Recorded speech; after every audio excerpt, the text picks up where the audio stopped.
What's up, teammates? Everything went so well for Tom Telesco. I was thinking, did it just happen to go that well for Tom Telesco? Or was it more than that? Because I was thinking about the season, and I was like, man, we pretty much started tanking the season as soon as we started Gardner Minshew. And I was like, hey, you know what? The best way for us to tank the season, if we wanted to do it intentionally, would be to start Gardner Minshew. And anybody who can get Gardner Minshew to start, it would be Tom Telesco.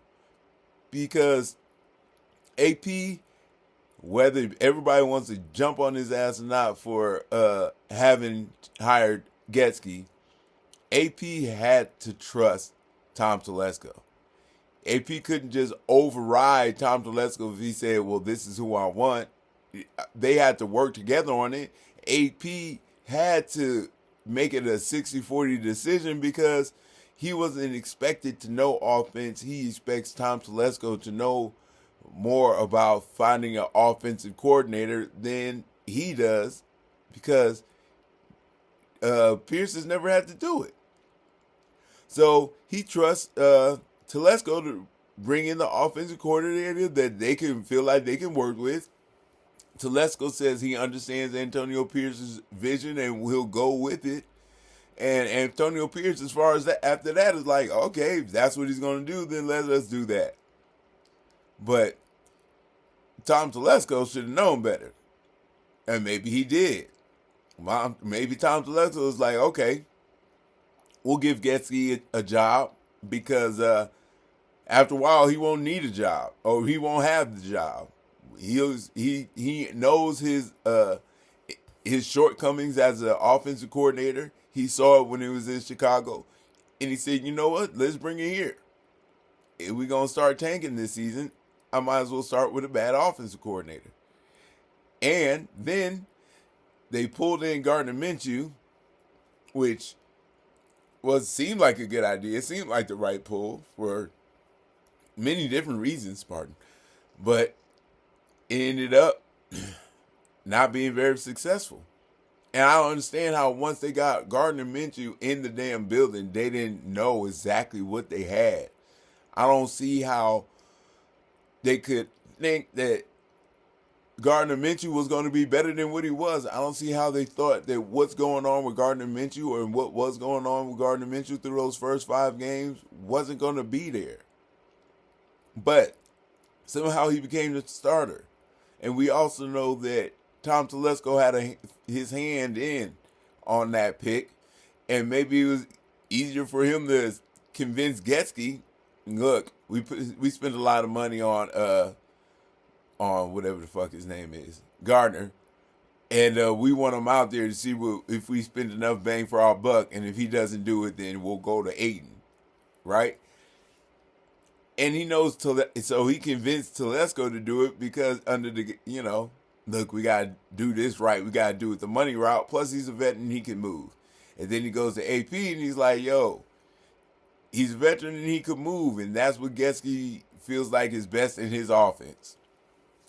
And he gets Getsky, who is not talented at all, and Minshew, who is not talented at all. Well, not very talented. So you put those two together, you would think that Tom Telesco would know better than that. You think that he picked out Justin Herbert. You would think he would know more about quarterbacking than to just throw Gardner Minshew in there and then convince them to be like handcuffed to him for the first 5 games. Well, they were legitimately handcuffed to him for the first 4 games. They came out and said he's going to get the first 4 games no matter what. Tom Telesco taught them to that handcuffing. So that guaranteed quite a few losses. That guaranteed that the season was going to start out hard. It wasn't going to start out hot. And I think Telesco knew. He convinced Getsky to start Minshew. He convinced Pierce to listen to Getsky. And he got the starting quarterback that he wanted, and Minshew stank up the joint, and we started losing right from the jump. And he was happy, I guess. And then it kept turning. And then Minshew kept doing well enough to deserve another chance to lose the game. You know, so, oh, you lost this one, but you almost won it enough to give you a chance to win another one. Ah, you almost lost this one, but you ended up winning it. So we'll give you another chance. Oh, damn, you lost this one, but you started like you were going to win it. And he was close enough to make it look like he deserved the job. But he didn't. And Antonio Pierce knew that after game 3, and that's why he pulled him out of the damn game. And he was convinced to put him back in for game 4 because they said, well, we said we were going to give him 4 games. We started to stick to that and give him 4 games. And he happened to come into the 4th game and win the 4th game against the Browns. So that earned him another game to lose. And I'm thinking that now it looked like that's what's best for Telesco's plan. And if he did that on purpose, well, then he's some type of genius because it worked out great. Like I said in the video the last one I put out, he should be smiling. And maybe he's smiling because his plan came together. Maybe this is what he's doing the whole time. Maybe he had the tank going with no one else knowing except for him and Mark. And maybe Tom. It seems like maybe there was a plan there before the whole time. We just wasn't there to watch it. And I think even if it was a plan like that, I don't even think Antonio Pierce was in on it. I think this was hush-hush all the way at the top. I think it was hand in hand with Telesco, Mark, and they had a plan about getting Sedura in before. That's not all me thinking that. Is Surfer Bob giving me some input and some knowledge that he wrote in the comments and helped me to come add on to this because I came up with this conclusion. Then I saw his comments and it made it feel like even more worth putting out there just as a topic. But Telesco might be an evil genius, man. He might have done this whole damn thing on purpose right under all of our noses. And no Tom Telesco or negative speak coming from above Telesco, meaning Davis, about AP shows that they have no animosity and no problem with what AP's doing and how he's organizing, managing, and running the team. So, and I think Tom Telesco knew that he wasn't going to have to worry about that because he was setting things in motion for a tank.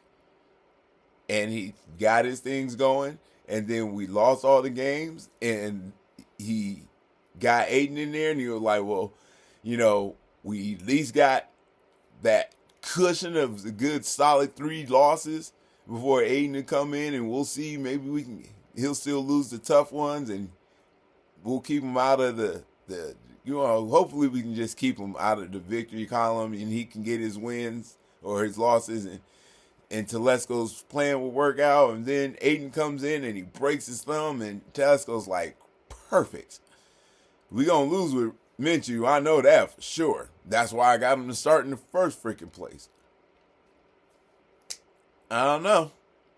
It sounds good to me. I mean, it came to fruition that way. That's the way it all fell down right now. That's the way it's sitting.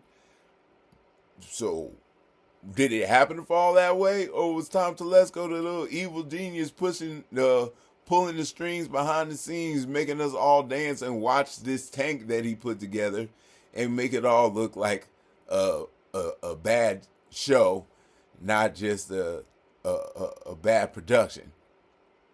Anyway, you know what I'm saying.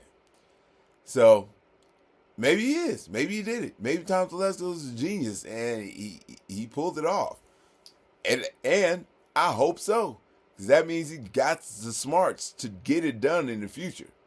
Whatever it is, we better get Sedura Sanders all this evil genius work that Tom Telesco has been doing. And shout out to Surfer Bob.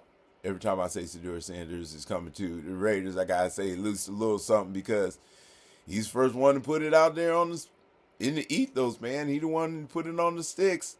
He's the only one I seen have it on any YouTube provider or any YouTube comment. I'm talking anywhere. So salute to you, boy. And maybe Tom Telesco put this tank together all by himself from the beginning. And the silver lining is it worked. It's working to this point, and maybe it'll continue to work, and I'm sure it will, and we'll be able to put a nice package together to get to do it, or, whatever we got to do or whatever we don't got to do to make that happen. So, I'm cool. Tom's cool. The season ain't cool, but the future is cool. So, the silver lining is Tom Telesco might be a daggone genius. And we'll be centered down lock steady with our GM from now until Telesco decides he don't want to do it no more. So, maybe we won that one with Telesco. But we can't win them all, and the clouds will get dark. But when you're looking for the bright side, come to the silver lining. Guru out.